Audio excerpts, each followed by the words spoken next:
Pizarro, un des membres de l'équipage de Barbe Noire. Pour commencer, qui est cet individu? Avaloppizarro était un prisonnier détenu dans le niveau 6 de la prison sous-marine Impel Down. Ce niveau 6 a été conçu pour que les plus dangereux et puissants hommes de la planète puissent y être enfermés afin de ne plus nuire à l'équilibre du monde et les effacer à tout jamais de l'histoire. Suite aux émeutes s'étant déroulées au Impel Down par Monkey D. Luffy, qui en passant a foutu un bordel monstre pour sauver son frère mais sans succès, Barbe Noire a proposé aux résidents du dernier étage d'Impel Down un petit battle royal sympathique, avec comme récompense s'évader d'Impel Down et rejoindre son équipage. Et suite à cette grande mêlée générale, on nous révèle qu'Avaloppizarro a rejoint l'équipage de Barbe Noire avec d'autres prisonniers célèbres tels que Vasco Shot ou encore Katarina Devon. Lors de l'arrivée de l'équipage sur Marineford, la marine s'est surpris de voir apparaître Avaloppizarro, le grand Avaloppizarro, auprès de Marshal D. Teach, auprès de Marshal D. fucking gros dégueulasse Teach. Ces derniers le surnommant mystérieusement le roi dépravé. Depuis ce passage, aucune autre information n'a été donnée sur ce personnage. Son passé ainsi que la nature de ses capacités restent encore aujourd'hui un mystère. Maintenant, nous allons voir ensemble pourquoi Avaloppizarro serait une calamité de Kaido. Tout d'abord, beaucoup de théories fusent sur le net sur le parallélisme de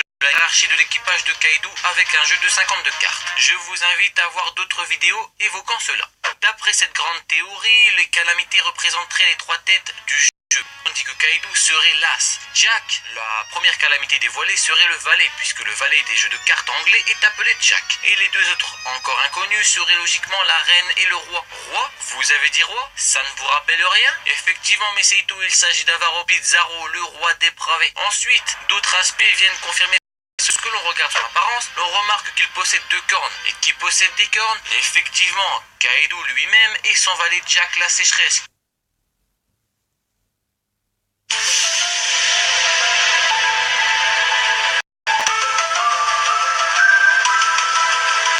Et ce, en toute objectivité, énorme et sec. Tout son surnom de Jack la sécheresse ne serait symbole commun entre toutes les calamités, les cornes. D'ailleurs, dans l'hypothèse où toutes les calamités sont liées à des animaux préhistoriques, ne trouvez-vous pas que justement l'apparence vestimentaire d'Avaloppizarro fait préhistorique? De plus, avec ses yeux de chat, de félin, il pourrait très bien avoir mangé le fruit du démon antique du tigre à dents de sabre, une espèce éteinte depuis des au même titre que le mammouth de Jack la sécheresse. Enfin, j'avais évoqué dans ma théorie sur Shanks le fait que Kaido se soit justement replié face à Shanks, mais ne s'est-il pas car l'une de ces calamités manquait à l'appel et que cette dernière s'est fait incarcérer juste avant la bataille de Marineford? Et oui, si Kaido s'est replié, c'est qu'Avaloppizarro n'était pas là. Il s'est serré juste avant la bataille. Oda nous a d'ailleurs laissé un indice, ses vêtements. En effet, comme on peut le voir sur ces images, Avaloppizarro, contrairement à Katarina Devon ou Vasco Shot, ne porte pas de tenue de détention. Et qui d'autre ne portait pas cette tenue dans Impel Down? Effectivement,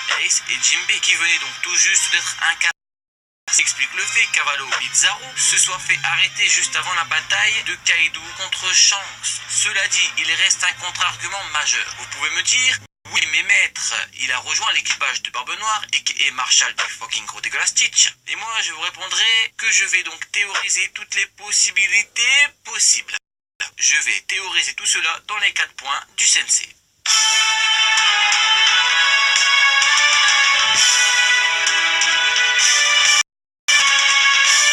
Si Avaloppizarro était incarcéré parce qu'il avait justement trahi Kaido juste avant la bataille contre Shanks et que le roi des bêtes l'a livré à la marine, comme cela expliquerait son surnom et légitimerait le fait qu'il rejoigne l'équipage de Barbe Noire.